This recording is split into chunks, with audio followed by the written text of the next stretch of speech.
British boxer Amir Khan was in Dubai where he met with Arabian Business a few weeks back. But what did he have to say about his future in boxing and what next? This is what we're discussing on today's edition of Inside AB. I'm Shruti Nair and this is Bernie Busman.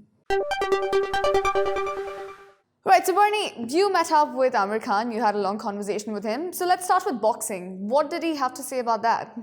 Well, it's interesting. For the last few months, there's been a lot of speculation about who he's going to fight next because he had two choices. One is named Kell Brook. He's another British boxer, and everyone, most fans, I'd say, in the UK were hoping for that because it would have been an all-British fight. They might have done it at Wembley. It would have sold out Wembley probably. On the other hand, he had an American named Terence Crawford, who's probably pound for pound one of the best fighters in the world right now. It seems as now Amir Khan has chosen to fight Crawford. Everyone's reporting that they're going to fight in Las Vegas in April. Okay. So that's interesting because that's going to be a huge fight and actually quite a difficult fight because, like I said, Crawford's a tremendous boxer and Amir Khan, is getting older, I would say. But after that, he said he's not really sure. He said he could probably count the number of fights he has left in him on one hand. So let's say probably 4 or 5 more fights after this one. Oh, really? So we're expecting him to retire soon? And then, well, yeah, I mean, 4 or 5 fights might take a while, but after that, who knows? Right, so what next for him? What after boxing?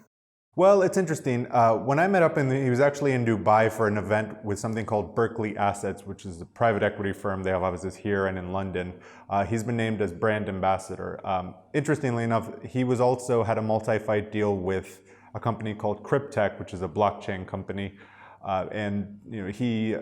They were recently bought by Berkeley Assets. But I mean, he's been making a lot of moves in business. Also in the UK, he's bought properties in Liverpool and Manchester and London, in Bolton, where he's from.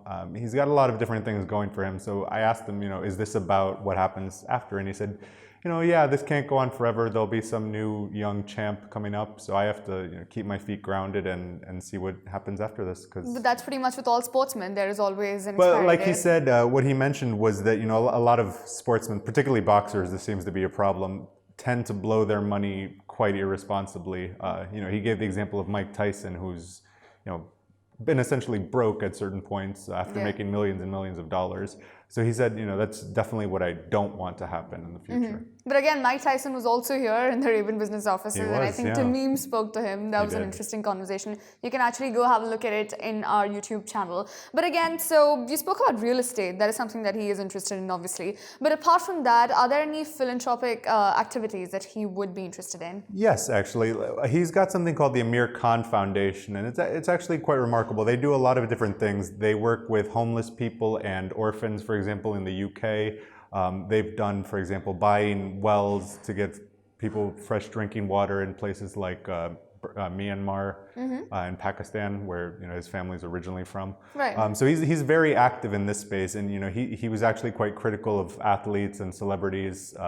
He specified footballers actually that think it's a difficult thing to do. To be involved in philanthropy. He said, it's once you get the right team in place, it's the easiest thing you can do, and it's rewarding. Right, very interesting. But thank you for those insights. I'm sure this must have been interesting for you, considering you're a boxer too. It was, yeah. Right, we will be back again tomorrow with another story to discuss with you guys. So don't go anywhere and stay tuned.